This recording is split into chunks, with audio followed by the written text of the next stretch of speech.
Hello, and welcome to As the CMMC Churns, narrated by me, Matt Titcomb, the CEO of Peak InfoSec, an authorized C3PO, and CMMC Provisional Assessor. Today's episode is Acquisition 101 in the CMMC Rule. Okay, a couple things to be aware of. One, this is entirely unscripted from this point on, so expect a lot of screw-ups. Fair honesty, this is take two. Forgot to turn the mic off of mute on the first one, so hey. Secondly, forgive me in this. I am a recovering government program manager for DoD and a previously certified Defense Acquisition Workforce Improvement Act Level 3 professional. Ugh. So what that means, I spent a lot of time going through a lot of Defense Acquisition University topics, training, and as a government program manager, understanding what I'm about to explain to y'all. Unfortunately, what I'm about to explain to y'all is really what's going to drive when CMMC is actually going to show up and be enforced in your contracts. Not when it gets published on May 2023, by the way. Hint, hint, wink, wink, nudge, nudge. So, let's move on. So contracting stages, there's four main ones. The very first one is developing a contract. That always comes down to developing your requirements, drafting a statement of work, and determining the contract mechanisms and approach that you're going to take.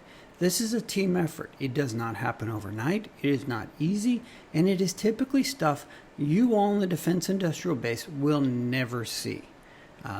This is just internal government churn.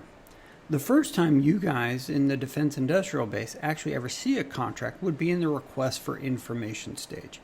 So we're reaching out to find qualified vendors, contracting officers. They've got their different tiers as service disabled, veteran owned,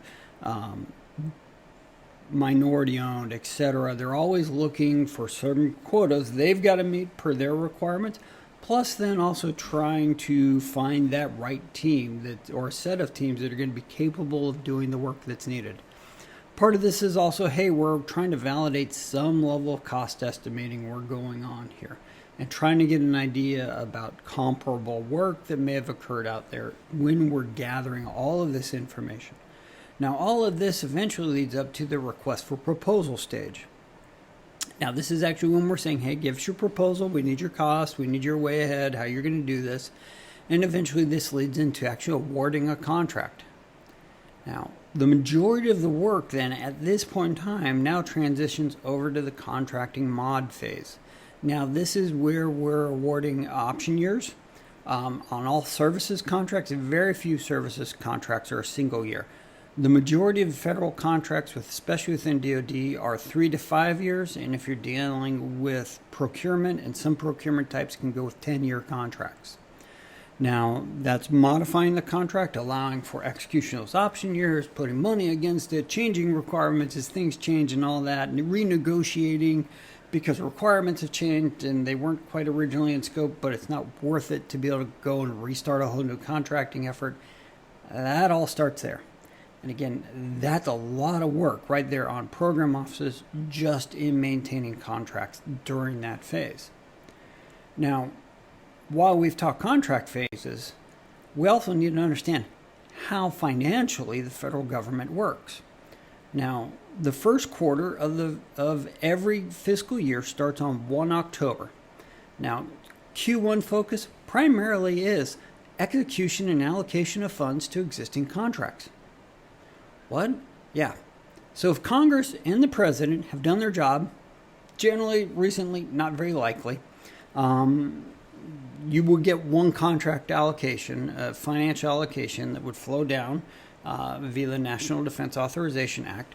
That would flow into your program, and you would go, okay, great, here's our distribution of funds, contracting, finance, let's allocate this. You do all your MIPers and all the other weird stuff we do behind the scenes. And it would show up in a contracting and allocation of funds, and the prime would get notified like, yeah, they put money against the contract. Whoa, we can go to work. Okay. That all goes on. Now, unfortunately, Congress and the President don't do their job effectively, and there's a lot of continuing resolution authorities where we're going to give you a month to spend, and then get another month, and then another month. So you can see this first quarter is just pure hell. It sucks to be in contracting, it sucks to be in finance, and it sucks to be in the program office during this time frame. Please understand that. That's what they're going through. It's not a fun time of year. Q2 and Q3, now we're really focused in on big contracts. Now, if you're a large program of record, you've typically got a dedicated finance team, you've got a dedicated contracting team, and you've got a large program office. They're working even some of the stuff down below on RFIs and other things and getting the contract awarded. That's starting even in Q1, if not earlier. Small contract work, especially things like that, we're working through those. Those are all being worked to be awarded earlier in the year.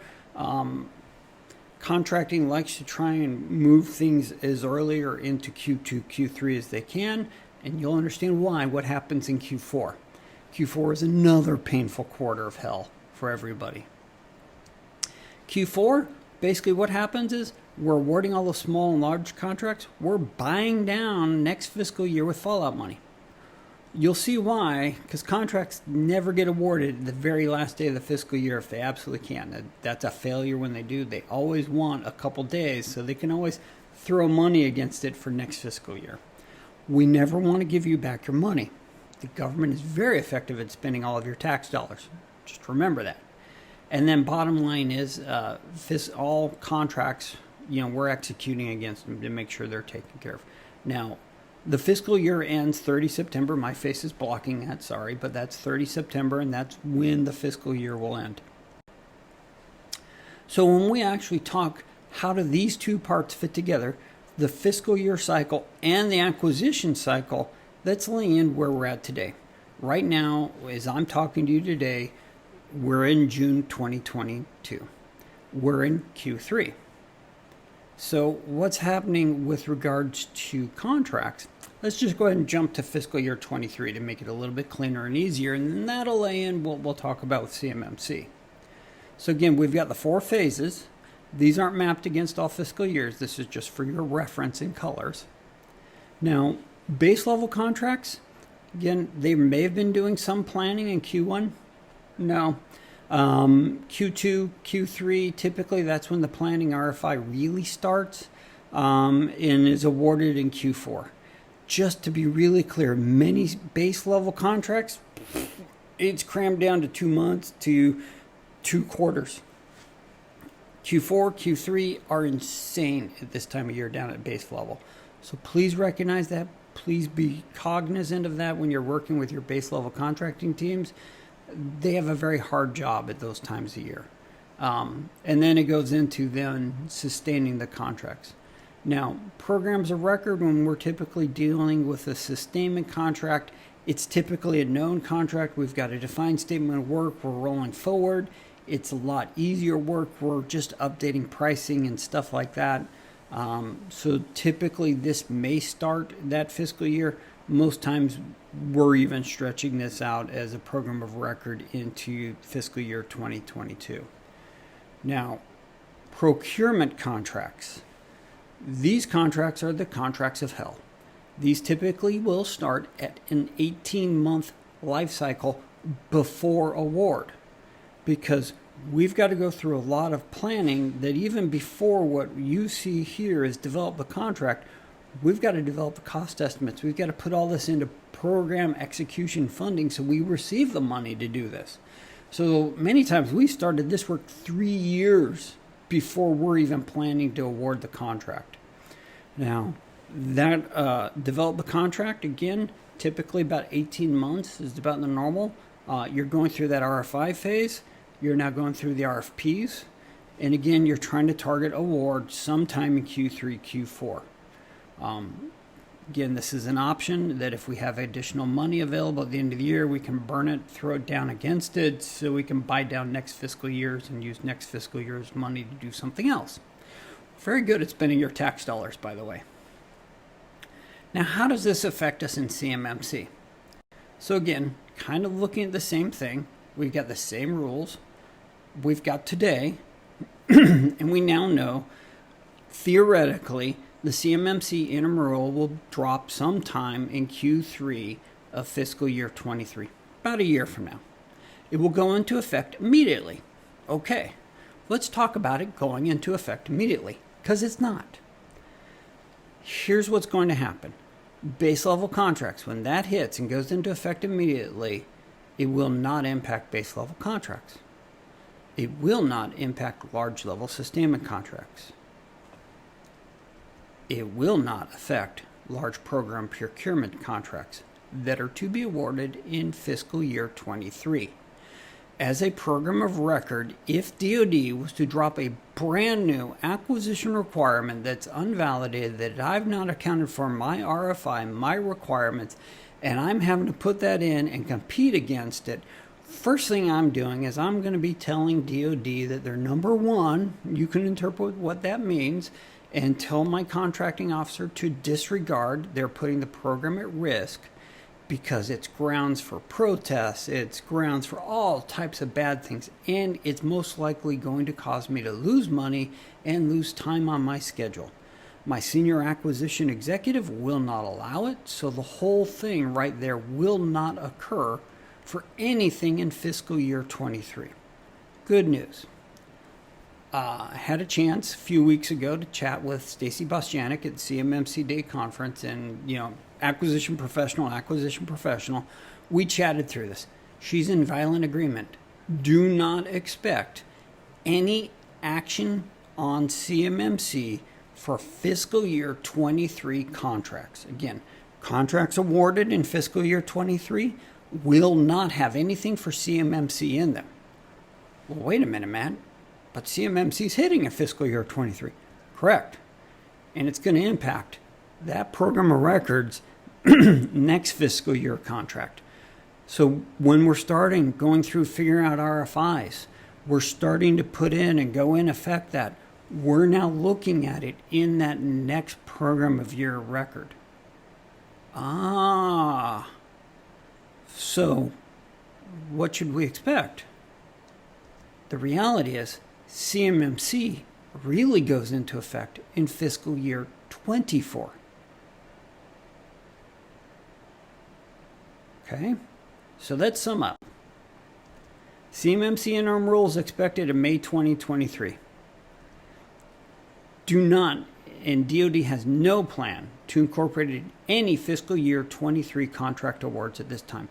If they are, they're a rogue program office or a rogue contracting officer that probably will not survive and get their warrant taken away.